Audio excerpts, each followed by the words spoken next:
Welcome to Walker of Worlds podcast.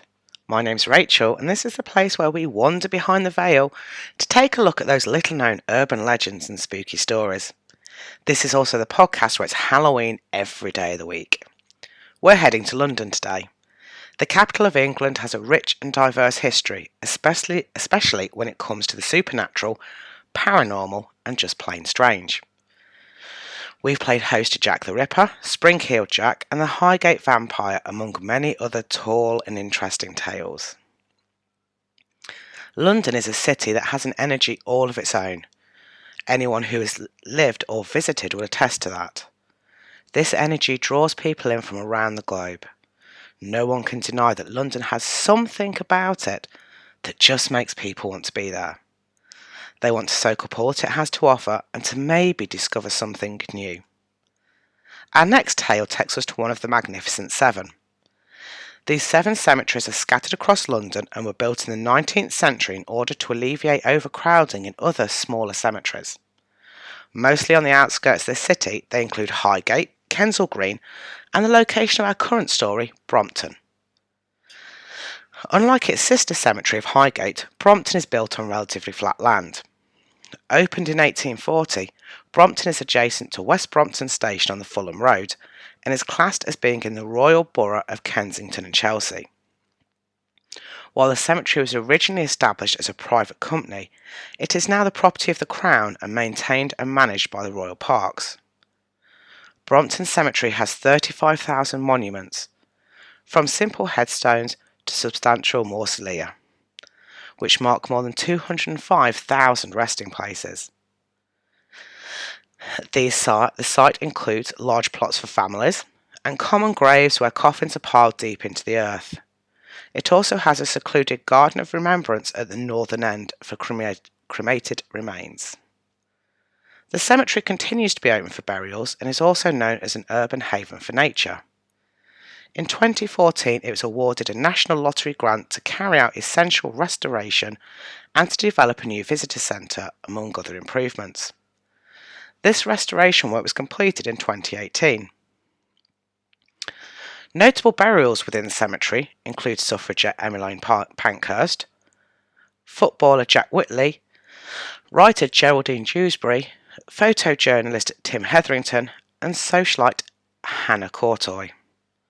While many of the names within the ground will mean something to someone, Hannah's was pretty much lost to time until a Reuters report in 1998 made some rather strange claims about her mausoleum.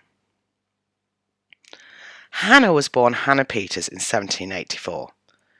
She had 3 daughters, all out of wedlock, before she inherited John Courtoy's wealth in 1815. They never married, yet she always claimed that her daughters were John's. It was while working as a housekeeper in 1800 that friends introduced her to the grumpy and ill John. He took her on as his housekeeper, and a relationship formed between them. Within a year, she gave birth to her first daughter, Mary Ann. Elizabeth would be born in 1804, and Suzanne in 1807. The father of her children is disputed as John's health was poor, some say due to the trauma of being stabbed by a prostitute.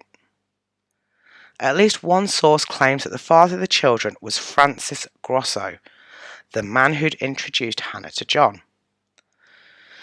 While the age difference between Hannah and John and his general grumpiness left her feeling isolated at times, Hannah found herself exploring the fascinating world of Egyptian civilization. Thanks to Napoleon's Egyptian campaign, interest in Egypt and all that she had to offer was renewed during the 19th century. The Victorians immersed themselves in Egyptian themed parties and bought household goods adorned with Egyptian symbols and images. Parts of Egypt were even gifted to various countries. In 1878, Cleopatra's Needle arrived in London and was erected on the banks of the River Thames. Another similarly named statue was erected in New York. The Victorians were also fascinated with death and had a multitude of rituals surrounding the passing from one life to the next. This also fed into their love of Egypt and the pyramids, and became a part of what we see in London's cemeteries today. The beautiful and ornate grave sites that we see in many cemeteries were a product of the age and were not just a display of wealth, but also of the beliefs and interests of the era. Death was a big issue in the 19th century, with infant mortality high and adults often only living into their early 50s. As John's health declined, he made out a will that left most of his fortune to his former wife Mary Ann Woolley and their 5 children. However, this was amended in 1814 to give Hannah the lion's share of his wealth. When John passed in 1818, his former family did the obvious thing and contested the will. The court battles dragged on until 1827, which, by that point, Hannah and her family had managed to lay their hands on the majority of his money. So what did a newly moneyed woman do while living in the heart of London? She fell deeper into the Egyptomania hole. With the passing of John, Hannah became a regular visitor to the house of Egyptologist Joseph Bonomi. They spent hours discussing the intricacies of Egyptian life, including hieroglyphics, music, art, and religion.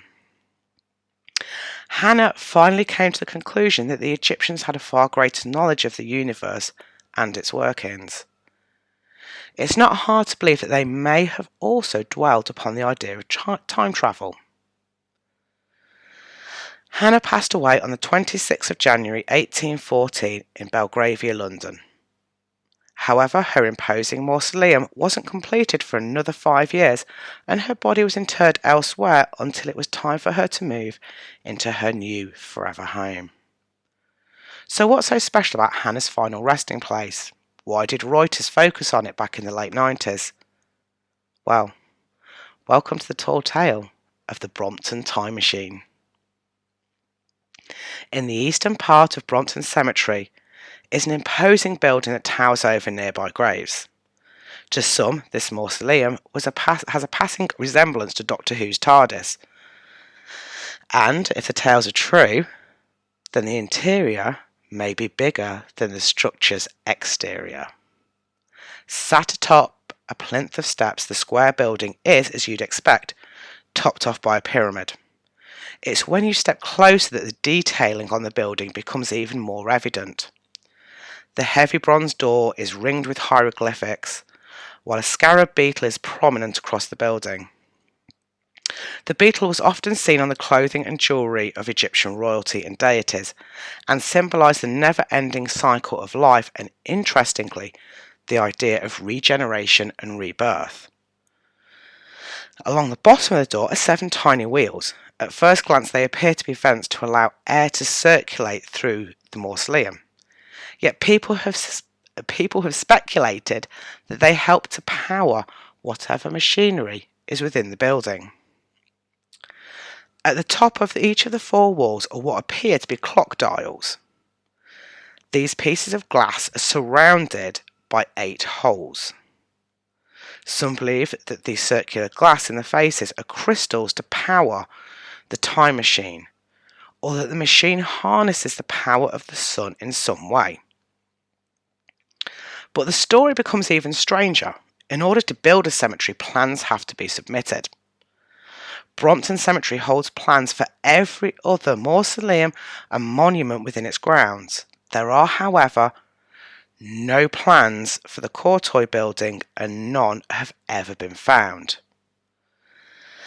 Neither is there a key, at least not in the possession of the royal parks. Local authorities have been reluctant to have a new key created in order to open the door. So how did this tomb reportedly come to have a time machine inside of it? Some speculate that while Joseph Bonomi is most likely to be the designer behind Hannah's final resting place, whatever truly does lie inside is probably the handiwork of Samuel Alfred Warner. Samuel was born in 1793 in East Sussex. At some point in his life, he appears to have worked with a London chemist on some kind of explosive. Like everyone in this story, his tale is on that is lost to time and has only ever been brought to light by the tireless work of researchers whose own interest in the story has been too strong for them to let go of. Warner claimed to have invented two different kinds of torpedoes. One, which he termed an invisible shell, was apparently some kind of underwater explosive which he claimed was no bigger than a duck's egg. The other he called long range, which appears to have been some kind of balloon which automatically dropped the invisible shells. He gained a fair bit of attention from the government, and he even gave a demonstration before the likes of Sir Robert Peel, in which he successfully blew up a boat. However, he refused to hand over any kind of information unless he was paid the sum of £200,000, which in today's money is roughly about 20 million. This was obviously declined, and Warner began to weave a new narrative about how he'd served in the Napoleonic Wars and destroyed at least 2 enemy vessels with his inventions. Oddly, Samuel died in mysterious circumstances in early December 1853. Some believe that he was murdered in order to acquire the plans to his inventions. However, he died within months of Hannah's tomb being completed, so there is the story that he didn't die, and he simply used her mausoleum to teleport somewhere else. Could the Egyptologist and the inventor have teamed up in order to create something truly not of this world? Had Joseph learned something from years of studying hieroglyphics? Joseph appears to have translated the Egyptian Book of the Dead. So what else did he find during his years of delving deep into Egypt's history? Did he manage to unlock their knowledge of the cosmos? Knowledge that is now believed to have been lost to current civilizations. Interestingly, both Joseph and Samuel are buried close to Hannah's mausoleum. At the bottom of Joseph's gravestone is a carving of the Egyptian god Anubis, with his face pointing towards Hannah's final resting place. The plinth that he lies on looks suspiciously like the imposing tomb that we can only assume he helped to design. Samuel is buried in an unmarked grave. But this story continues to get interesting. Some believe that Hannah's mausoleum isn't actually a time machine, but more of a teleportation device which is linked to some kind of London teleportation network. Apparently, this network links to other similar looking buildings within London cemeteries.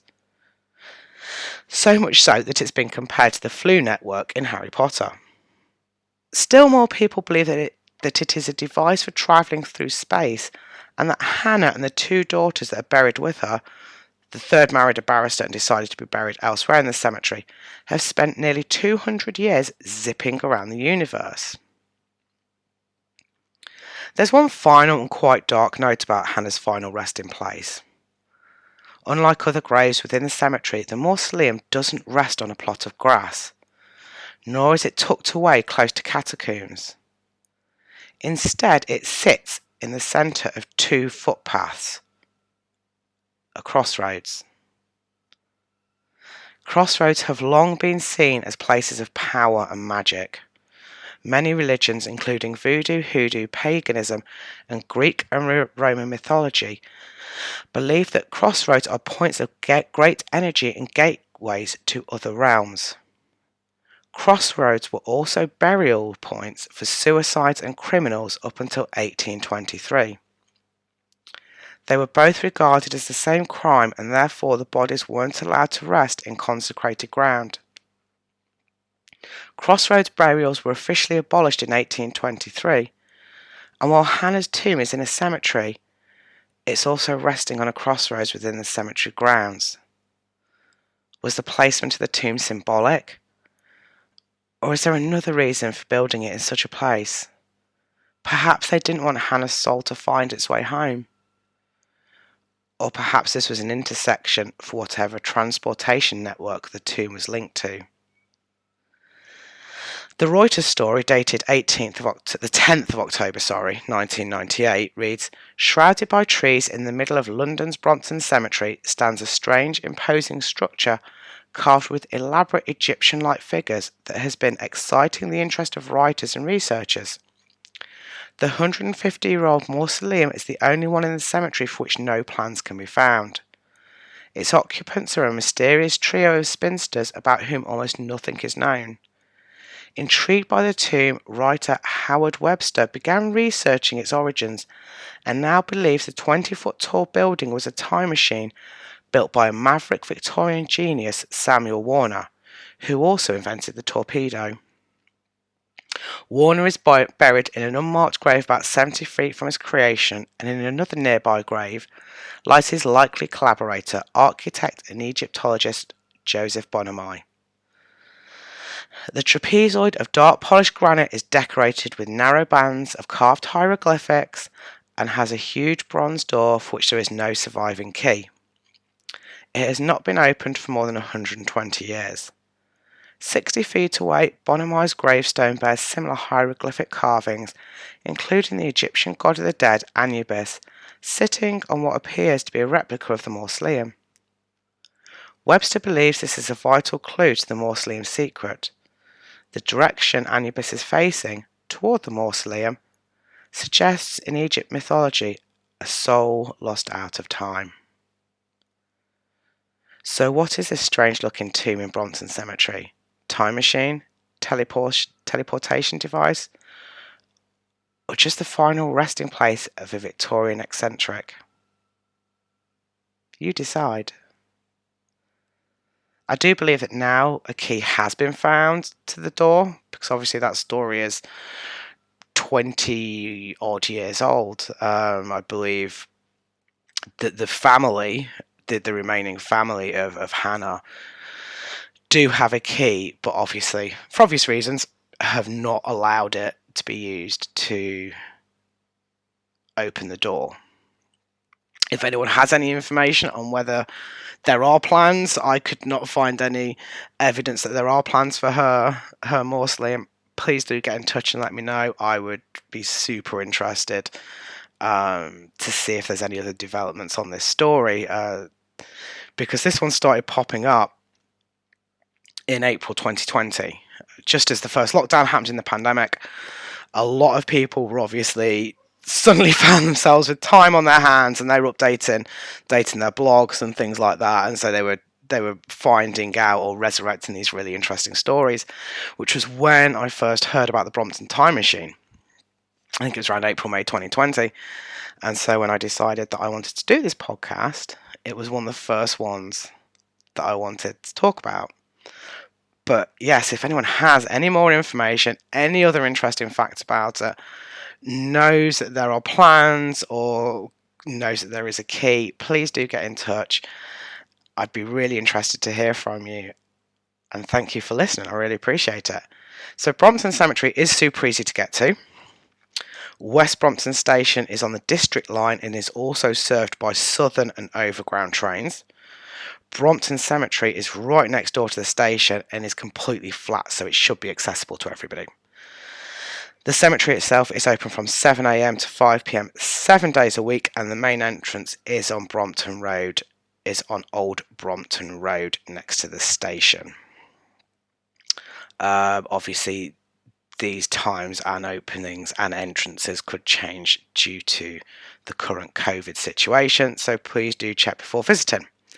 Thank you so much for listening to Walker of Worlds podcast. If you'd like something interesting or unusual to read, please feel free to visit my website at www.roswellpublishing.co.uk.